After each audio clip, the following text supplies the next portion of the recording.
বলা হয়েছে যে তিন জিনিসকে ঈমান বলা হয়।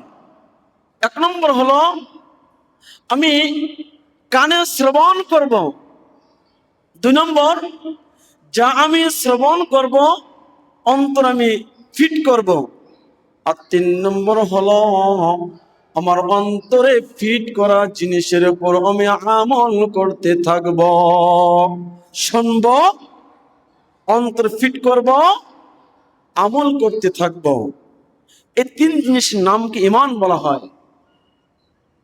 যে আল্লাহ নবী জনাবে মুহাম্মদ রাসূলুল্লাহ সাল্লাল্লাহু আলাইহি ওয়াসাল্লাম তিনি বলেন যে যখন কোনো ব্যক্তি ঈমান আনে তখন তার ভিতরে নূর পয়দা হয়ে যায়,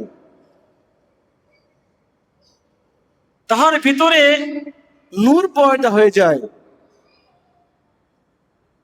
সাহাবায়ে কিরাম জিজ্ঞাসা করল, ইয়া রাসূলুল্লাহ, এরকম